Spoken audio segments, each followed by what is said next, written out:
Veltrax Prime shimmered under artificial twilight. Twin moons hovered like silver coins tossed into orbit, casting light over the Grand Assembly spire. Inside, diplomats and warriors from over 100 species filed into the arena amphitheater for the opening ceremony of the Galactic Combat Trials. The back row remained untouched until the Terrans arrived. Sergeant Elias Vance walked in without a sound, flanked by 4 Terran officers in dull gray uniforms.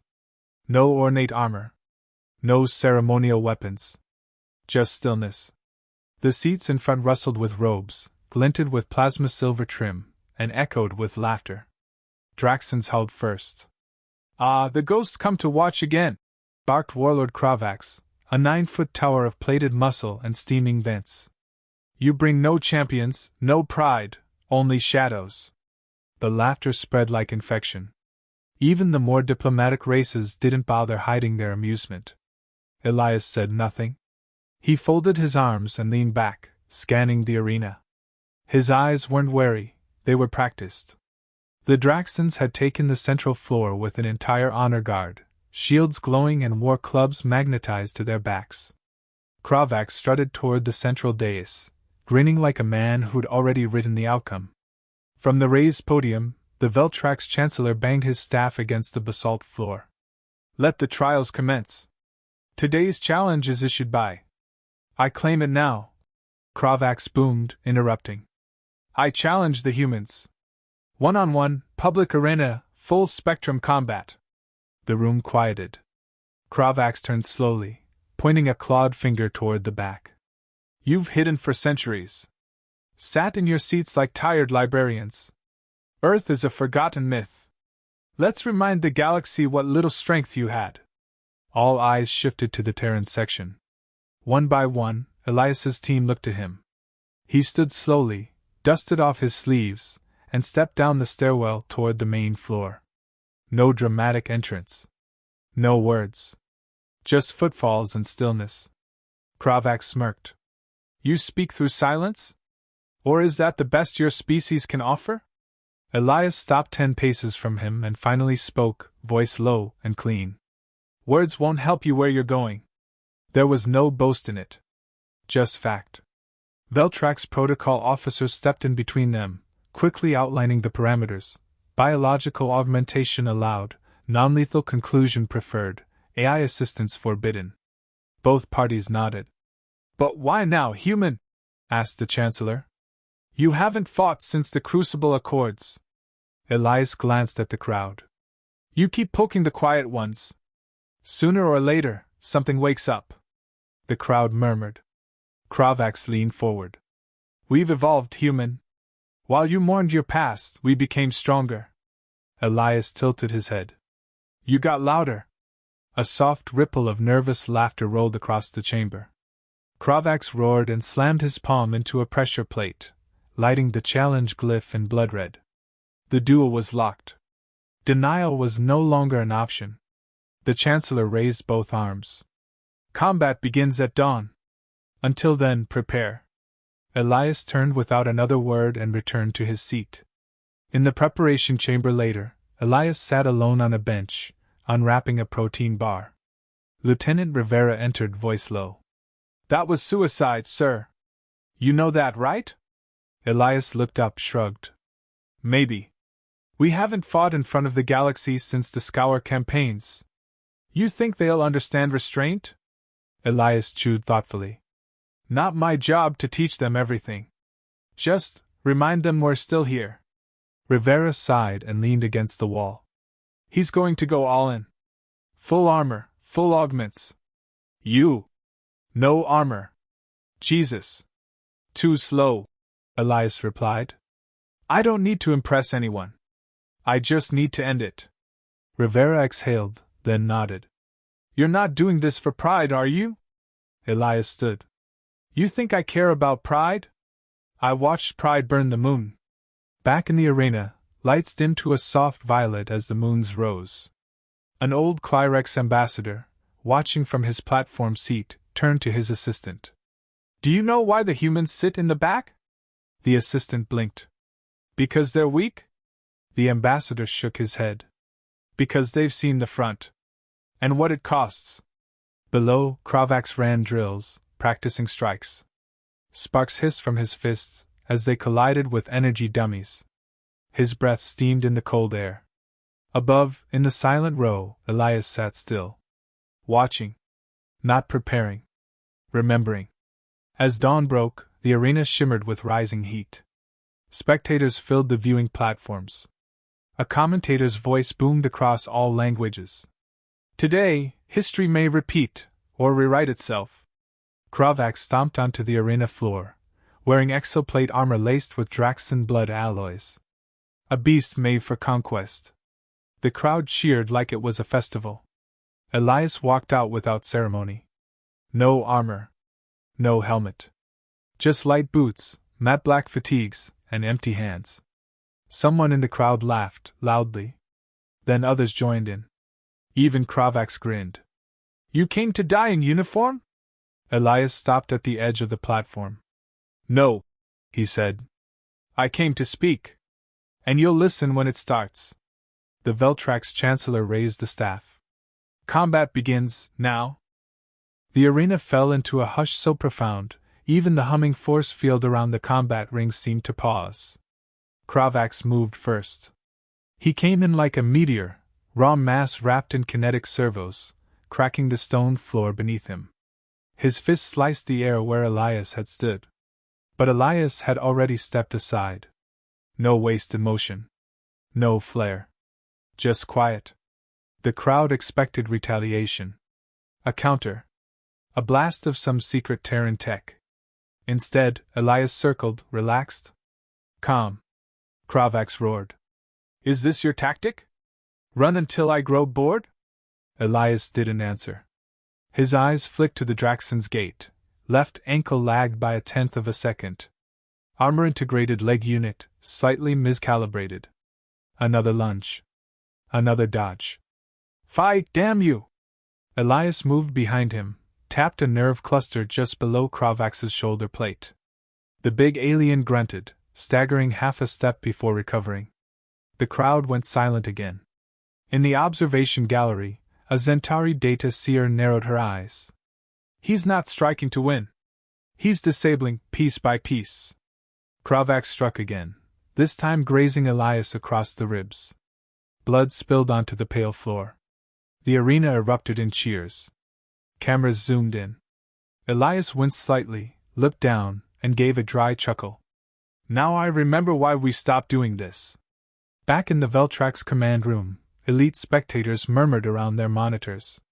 Why no armor? A Threx senator asked. Why no fear? A Clyrex diplomat added. Only the Vokari matriarch spoke with certainty. Because armor's for those who plan to get hit. In the ring, Kravax began to tire. Not visibly, but Elias saw it, in the subtle delay of his transitions, the overcommitment on his strikes. You're holding back! Kravax shouted, furious now. Do you mock me? Elias finally answered, voice quiet. I'm remembering the line. What line? The line where I stopped being kind. He swept Kravax's leg with surgical precision. The warlord landed hard, metal ringing against stone. The audience gasped. Kravax bounded up. His armor glowed crimson now, overdrive engaged. He charged.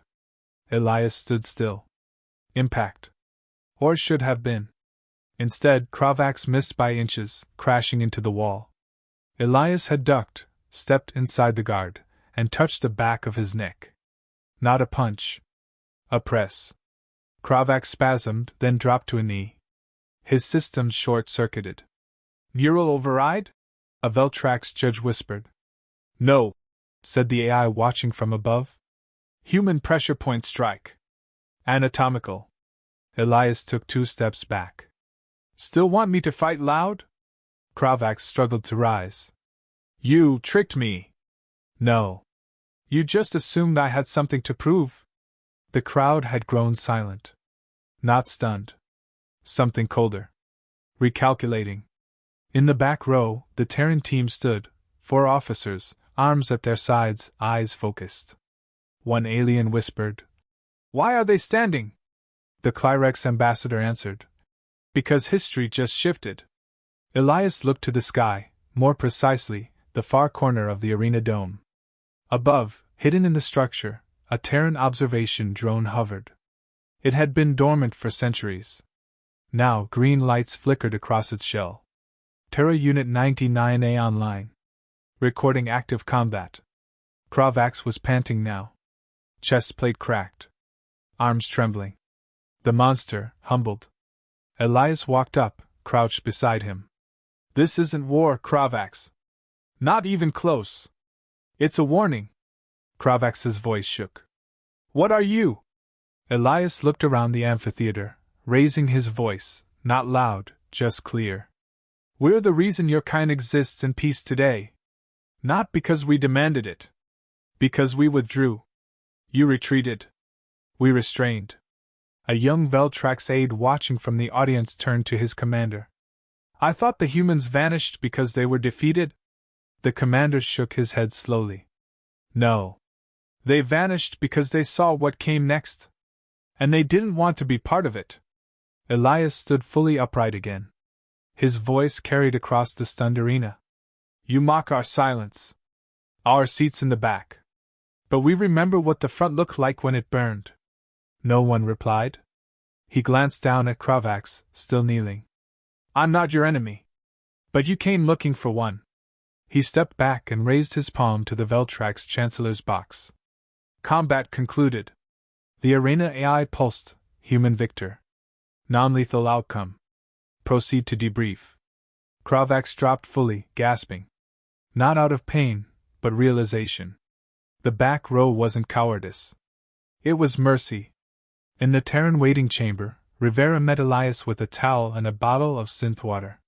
Crowd's not laughing anymore. They will, Elias replied, pressing the towel to his side. Once they convinced themselves it didn't happen. You think this changes anything? Elias looked at his blood-soaked hand. Not today. But tomorrow? Maybe they'll think twice before assuming silence means absence. Above Veltrax Prime, thousands of surveillance satellites pinged the arena data. Across the galaxy, embassies replayed the footage. Some deleted it immediately. Others saved it. A few watched it twice. The council hall was no longer filled with laughter. 3 hours after the duel, the Veltraxian Chancellor summoned an emergency assembly. Delegates arrived in silence. No ceremonial robes, no honor guards. The combat replay hovered in holograms above the central dome, looping the same moment, a human, unarmored, pressing 2 fingers behind the neck of the galaxy's fiercest warrior. And ending it. Some rewound it in disbelief. Others fast-forwarded, desperate to skip the part where Kravax collapsed. In the back corner of the chamber, Elias Vance stood beside his squad. They remained out of the light. Silent. A young diplomat from the Shi'ari Confederacy broke protocol. Was that the extent of Terran capability? Elias didn't answer. Rivera, standing beside him, whispered, They want you to brag. I'm not here to teach a class. Elias replied. Let the footage be the lesson. Kravax entered the chamber under escort. No armor. No fanfare. Just bruises, a limp, and silence. He didn't look at Elias. Not out of shame, but reverence. The Chancellor rose from his seat. This tribunal convenes to determine if Terran participation in the combat trials constitutes a breach of the Crucible Accords. A ripple of tension. Elias stepped forward. We accepted a public challenge. Not war. Not invasion. Not doctrine. The Chancellor nodded. That is correct, but the implications ripple far beyond intent. A Draxan senator stood. My people demand clarity. If this human acted alone, fine. But if this represents their baseline... It doesn't. Elias interrupted. Heads turned. The room held its breath. It was mercy. A dozen translators clicked at once, ensuring the word was properly conveyed. Mercy. Kravax raised his head. He's right. Gasps. I challenged him to destroy his kind's myth. Instead, he shattered mine. He could have erased me. He chose not to. Whispers erupted across the chamber. The Veltrax AI moderator interjected. Combat logs confirm suppression of lethal force. Neural strikes disengaged systems, but avoided core trauma. A Threx general narrowed his eyes. Why? Elias stared at him. Because if we fight to win, you'll never fight again. In the observation deck above, a dozen alien intelligence officers watched the tribunal. One tapped their console. Cue all human combat footage from prior wars. Prioritize close-quarters anomalies. Another added. Cross-reference anatomical strike techniques. Their accuracy exceeds predictive AI models. A third leaned back. They haven't gone soft. They've just been quiet. Meanwhile, the footage went galactic. In outer colonies, it played like folklore, one human humbling the strongest species in open view. In inner sectors, it was debated, discredited, analyzed. But the Terrans said nothing. Not one broadcast. Not one celebration. Just silence. Back at the council hall, the Chancellor lowered his voice. Then why now? Why return? Elias looked at him. Because you've grown too confident in your own noise. He turned to face the entire hall. You've forgotten what restraint looks like. You think peace is your doing. But peace was our decision. A full minute of silence passed. No one interrupted. Not even Kravax. That night, in the military barracks allocated for Earth's delegation, Rivera sat across from Elias. A bottle of Terran brandy sat untouched between them. You knew this would happen, Rivera said. Elias nodded. That's why I waited so long to accept. Do you regret it? Elias took a long breath. Only that it won't be enough. Rivera frowned. You think they'll still push? Elias stood and walked to the window. The moons of Veltrax gleamed over the city. Below, neon signs buzzed in alien dialects, some already showing stylized versions of him mid-fight. They'll turn it into a story. A moment. Something they can forget once it's convenient. Rivera followed his gaze. And the ones who don't? Elias's voice hardened. They'll come looking for more. And they'll find it. In the chamber the next morning, the Veltrax Chancellor delivered the tribunal's ruling. Effective immediately, human participation in open combat trials is suspended until further review. The Crucible Clause is reinstated. No species may provoke Terran individuals into public battle without Council majority approval. The ruling was greeted with relief by some, discomfort by others. Kravax walked over to Elias. He extended a hand. Elias looked at it, then shook it. You are not what I expected, Kravax said quietly. Elias replied. Neither are you. Kravax smirked. Next time, I'll bring more than armor. There won't be a next time. As the chamber emptied, a young alien cadet trailed behind Elias. Sir? Elias turned. Why do you always sit in the back? Elias paused, crouched to his eye level. Because the ones who sit up front are still proving something. We're not. The cadet hesitated. What are you proving? Elias stood tall again. That we remember. And that's enough. As the Terran delegation boarded their shuttle, the back row remained empty. For now. But the galaxy would never look at it the same way again. The Terran shuttle slipped into low orbit, its hull black as night, unmarked by flags or insignia. No broadcast. No anthem. Inside, Elias Vance sat in silence, fingers tracing the worn grip of his utility blade. Not for combat. Just habit. Across from him, Rivera scrolled through the latest galactic feeds. Every channel, every species, was talking. The footage from the arena. The silence from Earth. The tribunal's ruling. Look at this, she said, turning the screen toward him. Some Draxan Youth Council called you the Whispering Titan. Elias didn't look up. Rivera lowered the pad. You okay? He exhaled. I didn't come here to be a symbol. You didn't. They made you one. He nodded. But something gnawed at him. Back on Veltrax Prime, the political gears had begun to grind. Council factions erupted into argument.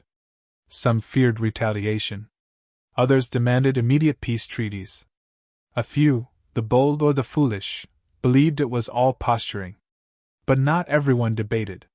Some listened. Deep within the council archives, the Vocari matriarch accessed a restricted file, stamped, sealed, and untouched for nearly 3 centuries. File: Terran War Behavior / Emergency Classification Elysium Protocols. She read in silence. Whole planets reduced to ruin. Fleets lost in 3-minute engagements. Entire species who challenged the humans, erased from history not by genocide, but by irrelevance. One phrase echoed at the top of every page. They warned us first. Orbit side, Elias stood at the shuttle's viewport. Below, Veltrax's capital gleamed in the dusk, its towers casting long shadows across the fields where so many had once fought, bled, died. Rivera, he said. She approached. Yeah? He pointed. That building. Near the ridge. You see it? She squinted. Yeah. What about it? That's where I watched the last Crucible fight, before Earth withdrew. Rivera was quiet. Elias continued. I was 20. Thought peace was a trophy we won. But it was a responsibility. One we couldn't trust anyone else to carry. You think we made a mistake coming back? No. But I think they think we're back for good. On the Veltrax Newsnet, a new headline scrolled. Terrans, threat or balance? Debate swirled across the stars. Some accused Elias of destabilizing centuries of détente. Others heralded him as a reminder, a boundary between bravado and extinction. And still, Earth said nothing.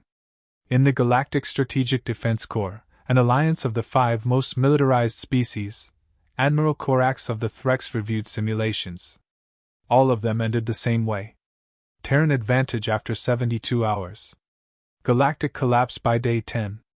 Run the variables again, he barked. No change, the AI replied. Unless we initiate first contact with diplomacy instead of escalation. Corax growled. That's not a strategy. It is, the AI said. If your opponent doesn't want to win. Back aboard the Terran shuttle, Elias opened a secure channel. No encryption. No tricks. Just an open mic to the Galactic Communications Hub. This is Sergeant Elias Vance, Terran Peace Corps. Combat engagement complete. No further actions required. We are departing Veltrax jurisdiction. He paused. Then added, we don't seek war. But if you insist on measuring strength, don't confuse our silence with surrender. He cut the line. No sign-off. No threat. Just truth. In a Clyrex university, a philosophy class replayed the footage. A student raised their hand. Why didn't he kill Kravax? Wouldn't that prove their dominance? The professor shook his head. Because dominance isn't the point. Then what is? The professor tapped the screen. Froze it on Elias's face just before the final strike. Memory. They want us to remember. The tribunal chamber remained closed. Empty chairs. Empty podiums. But in the back row, far from the main floor, one small metal placard had been installed overnight. It read, reserved. No name. Just the implication. As the Terran shuttle breached Lightfold threshold, Rivera leaned back. So, what now? Elias watched the stars stretch into trails. Now we go home. You think it's over? No, he said softly. But it's remembered. That's enough. Far beyond Veltrax, in a hidden sector, a silent moon spun around a forgotten star. Inside its underground vaults, a sleeping AI stirred for the first time in 400 years. It whispered in Old Earth tongue. Back row acknowledged. Line integrity confirmed. Lights flared to life. Across the galaxy, protocols buried long ago began to tick forward. Not for war. Not for vengeance. For balance. Final line. They always laughed, until we stood.